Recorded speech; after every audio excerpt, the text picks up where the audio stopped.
Most people assume quitting alcohol just means better sleep and a healthier liver.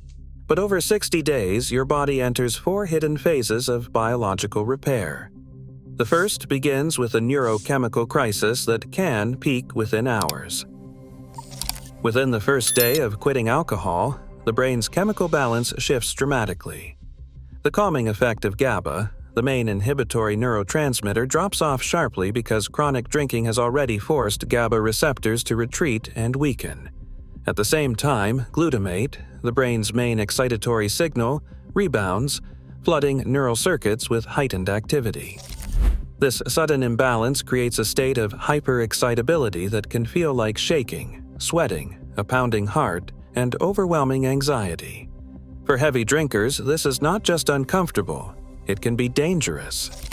Seizures are most likely to strike between 24 and 48 hours after the last drink, and delirium tremens, marked by confusion and dangerous shifts in blood pressure and heart rate, can develop by the 3rd day. Medical guidelines urge anyone with a history of withdrawal complications, seizures, or long-term heavy use to seek supervised detox. Even those without prior episodes can face unexpected risks. In the blood, phosphatidylethanol, a marker used by labs to confirm recent drinking, drops rapidly within hours, providing a measurable sign that the body is clearing alcohol. Meanwhile, stress hormones like cortisol surge, fueling both physical symptoms and emotional distress. Participant B describes hands that won't stop trembling and a sense of dread that peaks on the second morning. These first 72 hours are the biological storm of alcohol withdrawal. Once this window closes, the body can begin to stabilize, setting the stage for deeper recovery in the days ahead. By the end of the first week, a quiet transformation is underway in the brain's nightly rhythms. Polysomnography studies show that sleep efficiency rises by about 10% compared to the restless nights of early withdrawal. This means more time spent actually sleeping, fewer awakenings, and a return of deeper, slow-wave sleep, what many people call real rest. REM cycles, often suppressed by alcohol, begin to normalize. The latency to REM shortens by 15 minutes or more, and vivid dreaming returns for some.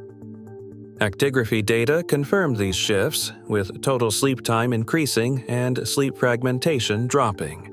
These changes are not just numbers on a chart. People often report waking up with more energy and a clearer head.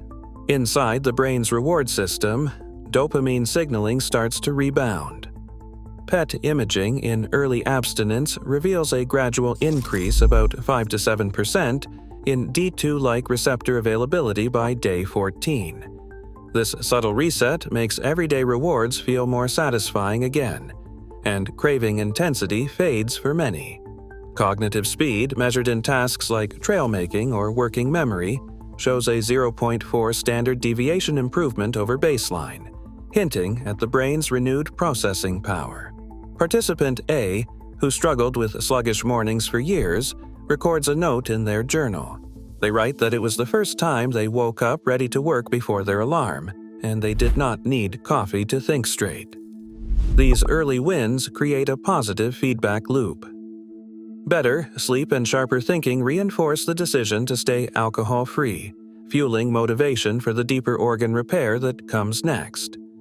For many, this is the first real glimpse of how quickly the body can rally once alcohol is out of the picture. By the end of the second week, the liver begins a measurable transformation. Blood tests reveal that key enzymes ALT and GGT drop by nearly half compared to pre-abstinence levels. This decline signals that the liver's detox machinery is no longer under daily assault, and hepatocytes can start to repair microscopic damage. Imaging studies back this up. Liver fat content, measured by MRI, falls by about 15% in just 30 days. For people with early-stage fatty liver, this change is visible on follow-up scans and often correlates with a subtle decrease in abdominal girth. Metabolic markers tell a parallel story. Insulin sensitivity, tracked by HOMA-IR scores, improves by up to 22%. Fasting insulin and triglycerides drop, while HDL cholesterol rises by roughly 10%. These shifts are not just numbers, they lower the risk of developing type 2 diabetes and cardiovascular disease. Participant A's 30-day ultrasound snapshot shows a clear reduction in liver stiffness, offering tangible proof that organ-level healing is underway. For many, these lab and imaging results are the first concrete evidence that quitting alcohol is changing their internal health, not just how they feel day to day. 60 days mark a turning point. Inflammation, once driven by alcohol, falls sharply. C-reactive protein, IL-6, and TNF-alpha all return to normal. The gut microbiome, disrupted for years, rebounds. Butyrate levels climb by 25%, strengthening gut barriers and easing systemic inflammation. Hormone rhythms, once chaotic, settle. Cortisol finds its healthy pattern, while testosterone and estradiol normalize, restoring energy, mood, and libido. PET scans reveal dopamine D2 receptor availability matches that of non-drinkers, and executive function scores rise by 0.6 standard deviations. Participants describe a clarity that feels new.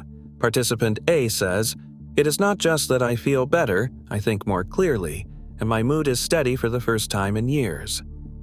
Participant B, once plagued by fatigue and aches, now wakes rested, free from the old sense of inflammation.